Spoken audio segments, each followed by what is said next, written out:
Teamwork isn't just nice to have in business, it's the undisputed competitive advantage. When your team members work as a unified force, your whole operation benefits through higher productivity, thriving creativity, and unstoppable momentum. Welcome to the Impactful Teamwork Podcast, where we share with you strategies and tactics to help you develop game-changing teams so that you and your business can make a real difference in the world.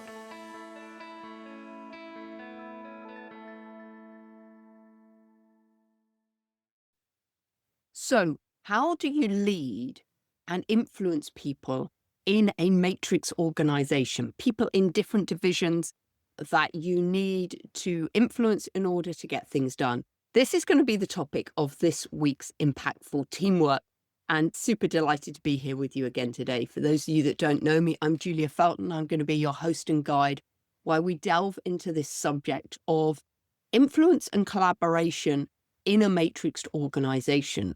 And I'm prompted to share some information with you today about this because it was one of the biggest challenges I had in my corporate career when I worked in a global role. So I was working across geographies and also across a lot of different divisions. But it's also one of the things that I'm typically coaching a lot of my clients on. And there has been some recent research from the Center of Creative Leadership that also backs this up. So I wanted to intertwine everything together and share something with you about this today. Because I think it's really important as leaders, we learn to build relationships across the organization. And in fact, the more connections and relationships we can have outside of our teams, the more meaningful the results can be. And yet people seem to really struggle and find creating these types of relationships difficult.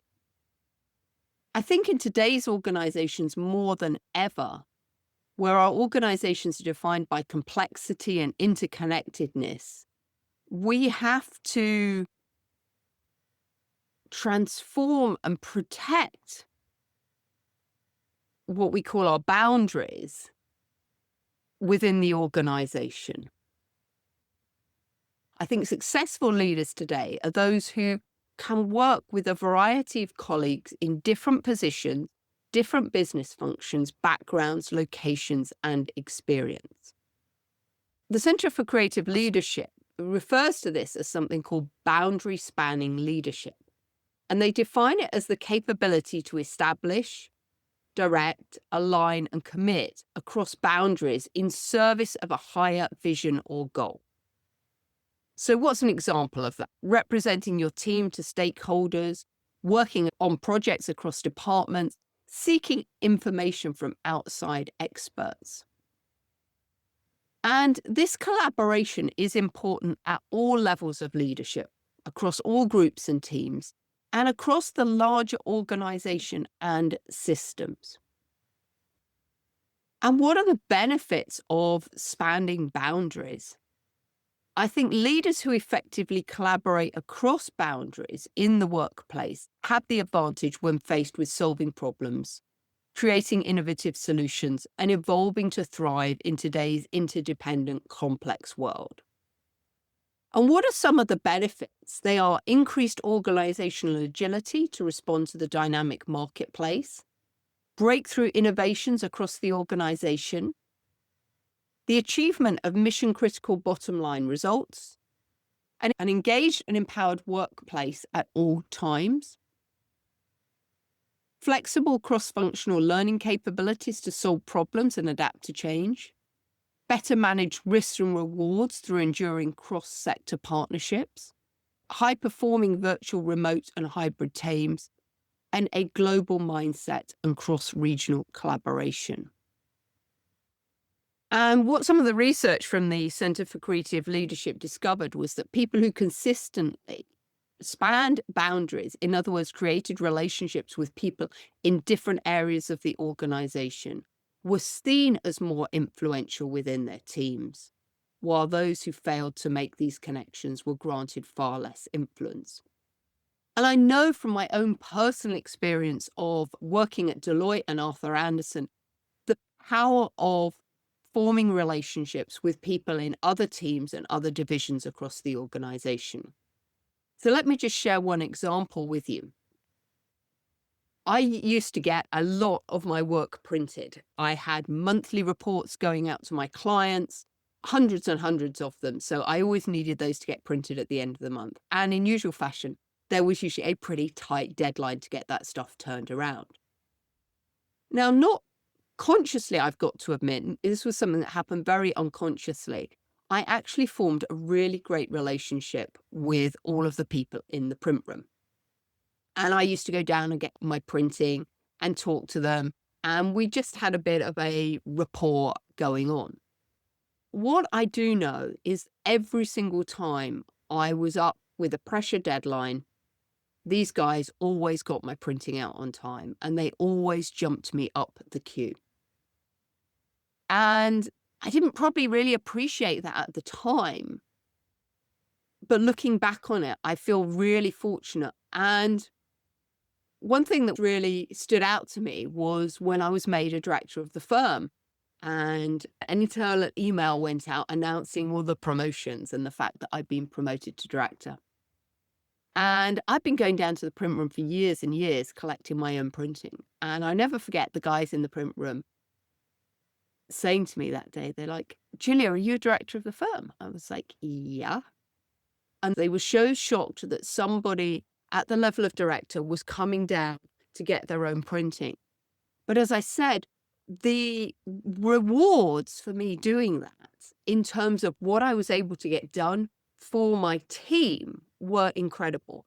And that is the value of investing in relationships and spanning these boundaries and forming relationships with people in different teams across the organization, because you never know who can help you out. What's really interesting is that 86% of top leaders think it's extremely important to collaborate effectively across boundaries in their leadership roles. However, only 7% of executives report feeling very effective at doing this. So we've got a massive gap of 79 percentage points. So clearly, this is an important skill set that many of us can improve. And how do we close that skill set? It's by developing collaborative skills, mindsets, and behaviors. But let's just recognize there are a number of challenges in creating these relationships across different areas of the organization. And there's been 5 different types of boundaries within the organizational structures that have been identified. And they require different tactics and skills, often to produce different benefits. So the first type of boundaries are horizontal. So these are perhaps the ones we think of the most. These are like between the different functions within the organization. So between sales, between marketing, between IT, between finance, between operations. There's also horizontal boundaries between different peers as well, on the same level within the organization. Then we have vertical boundaries. So these are hierarchical levels within the organization. So these might be between directors and middle line managers, new starters, or between seniority and authority and power. So vertical hierarchical levels within the organization. Then we've got stakeholder boundaries, and these with external groups, so customers, partners, other communities that we work with, suppliers. Then we've got demographic boundaries, and this is within various groups. So this could be based on gender, generation, nationality, personality, for example. And then geographic boundaries across locations, regions, markets, and distance. And actually, when I look at these 5 types of boundaries, probably the 2 that were most prevalent for me were horizontal, geographic, stakeholder, and then obviously within my own team, vertical. those were probably the most prevalent that I ever experienced. And I think I was fortunate in terms of building horizontal boundaries within my role because I had a central role, I had a global role. And so I got to see a lot that was happening within the organization.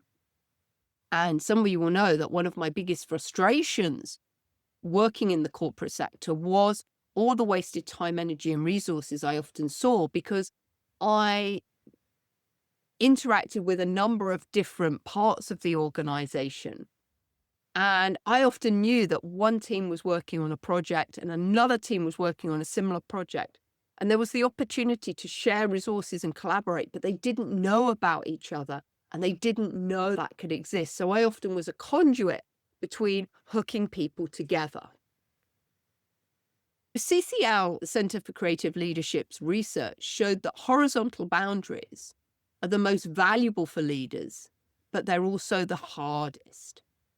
And so remember, horizontal boundaries separate organizational groups by areas of experience and expertise. And I think sometimes we see this level of collaboration not happening because there is a threat. One department feels threatened by another.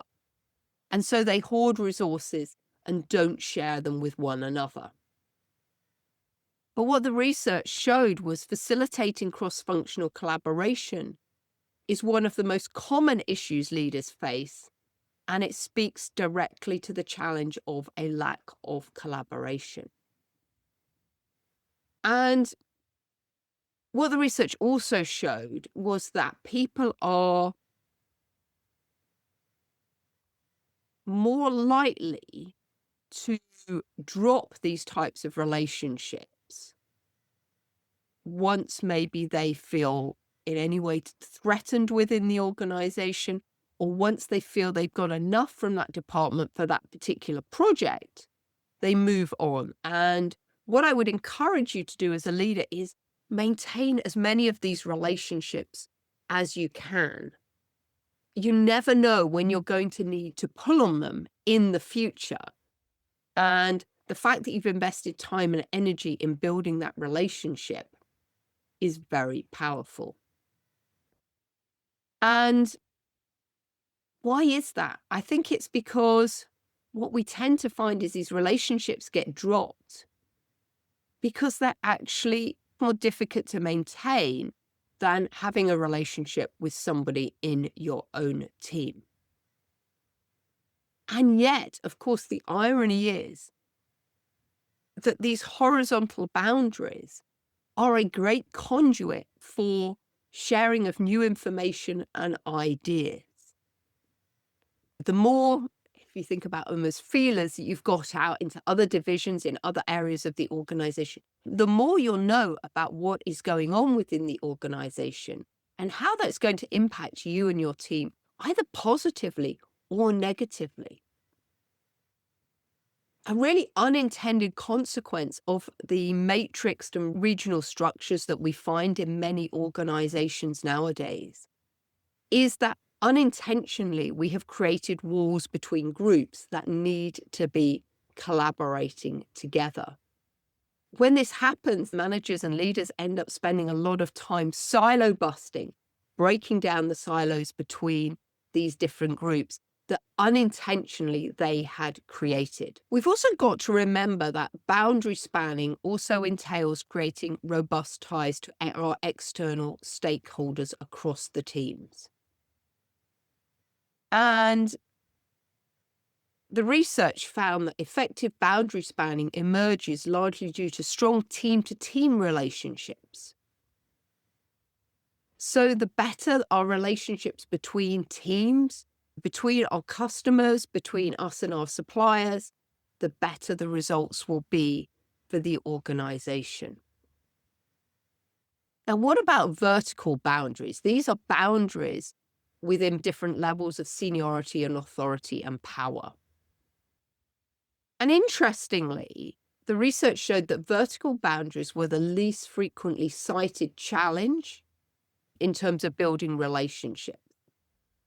Although the boundaries are perhaps less challenging to create, and it's easier to form relationships in this vertical access between managers and team members, senior executive leaders, and middle management, for example.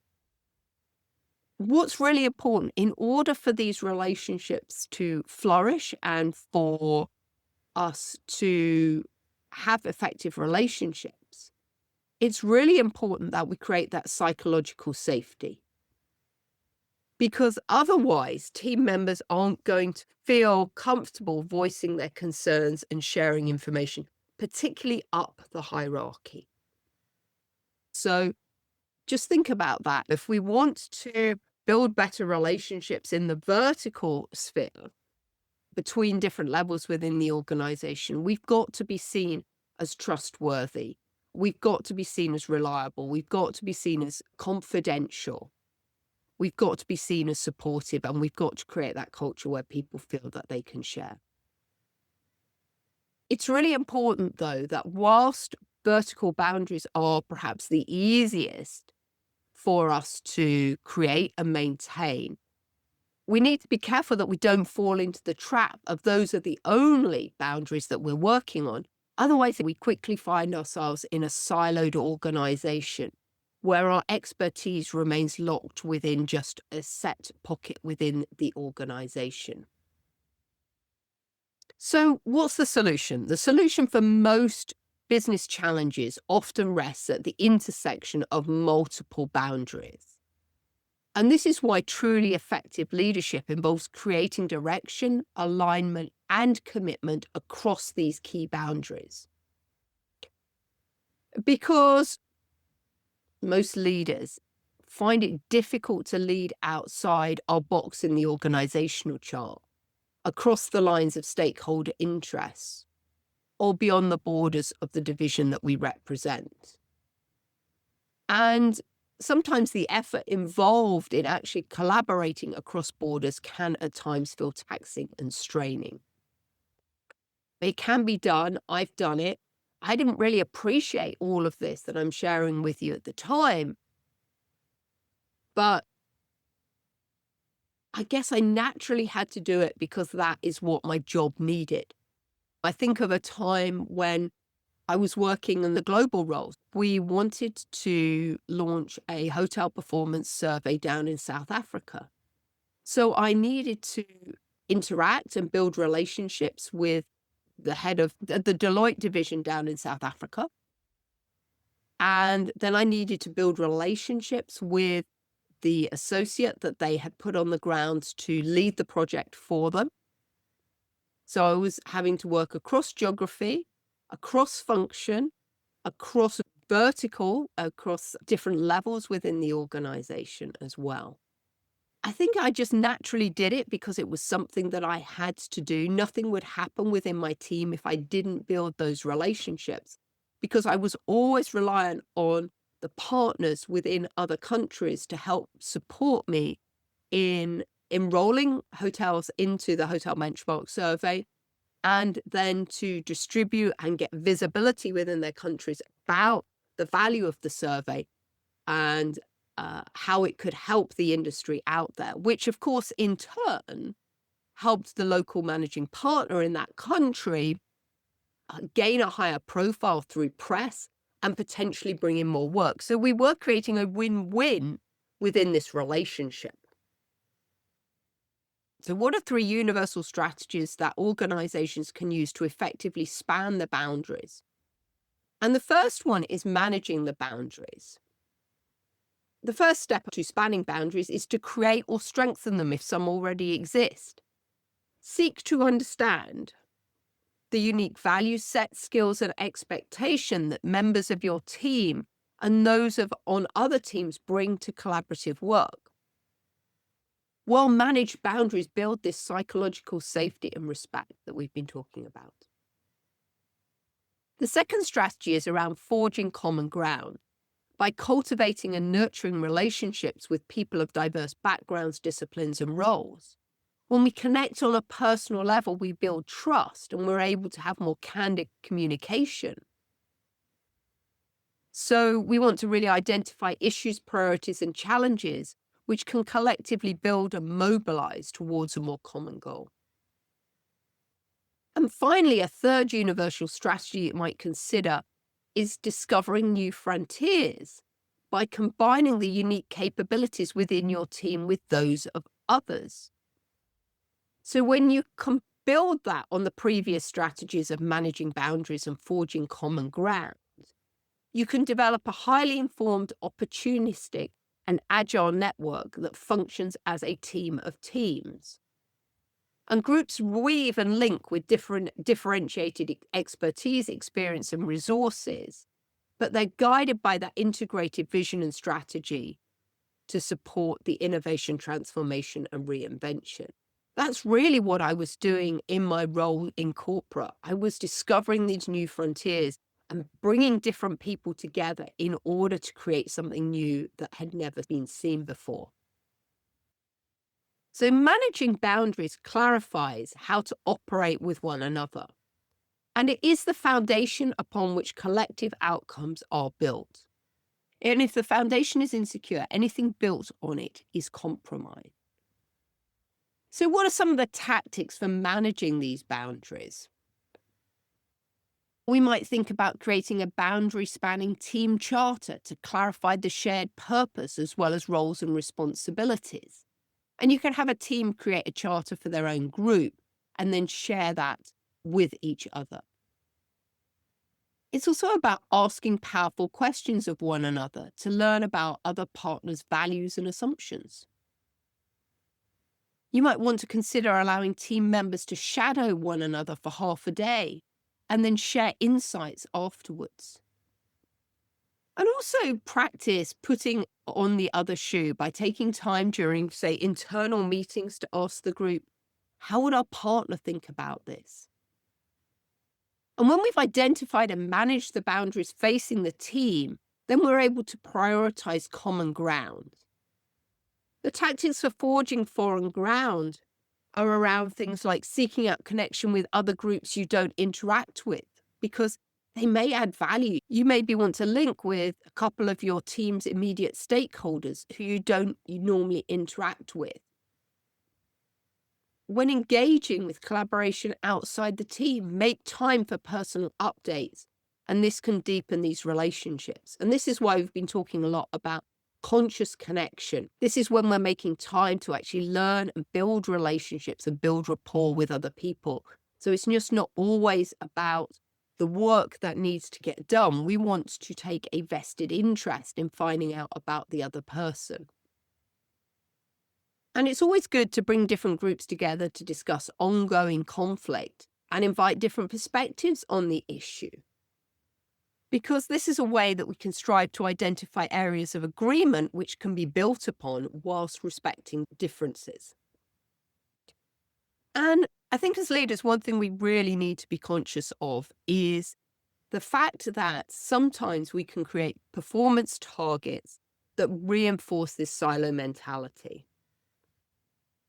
And I'd really like you to think about how you could replace that with new collaborative performance standards that discourage competition between groups.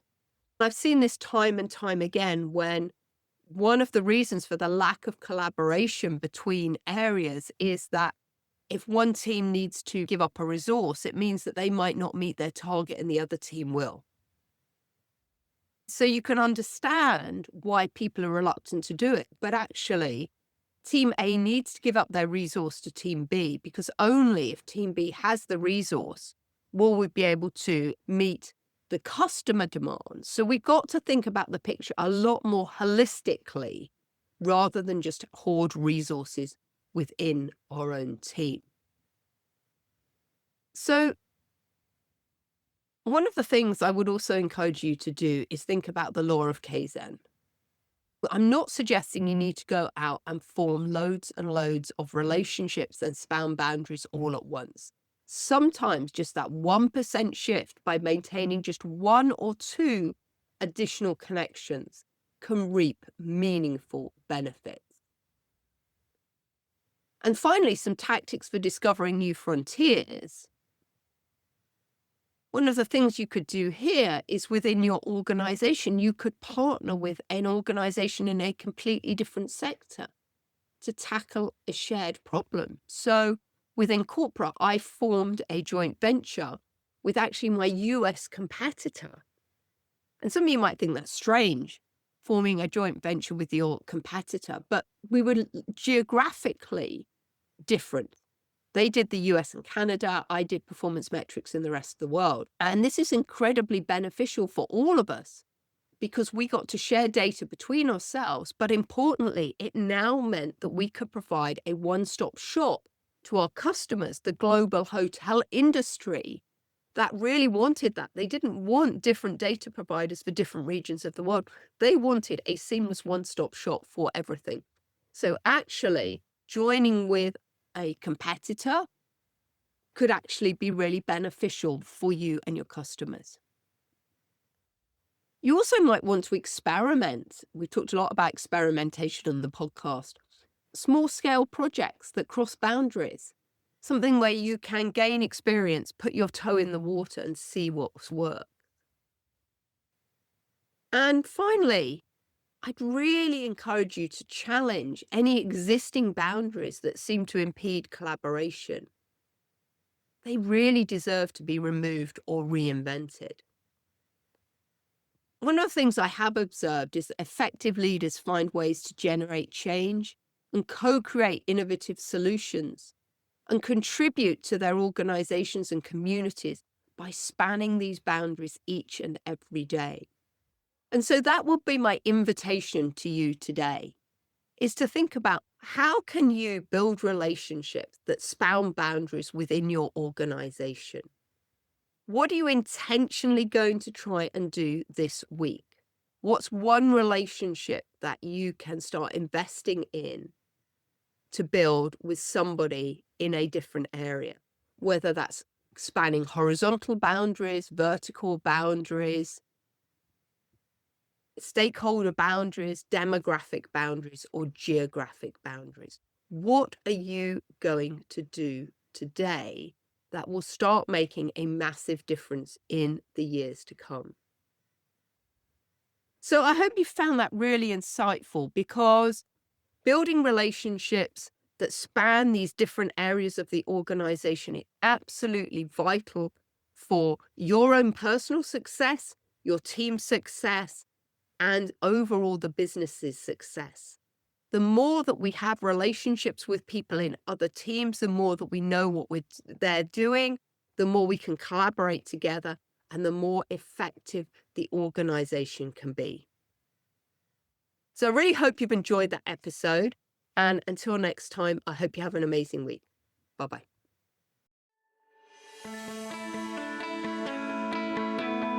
Thanks for listening to the Impactful Teamwork Podcast. Please stay tuned for future episodes and do subscribe wherever you get your podcasts. If you've enjoyed this episode, please leave a rating on your favorite platform. Recommendations are essential for attracting new listeners. Please follow us on social media at Julia Felton and at Business Horsepower. And if there are any topics you'd like us to cover on future episodes, please do let me know. Remember, you and your team are always making an impact. What impact will you make today?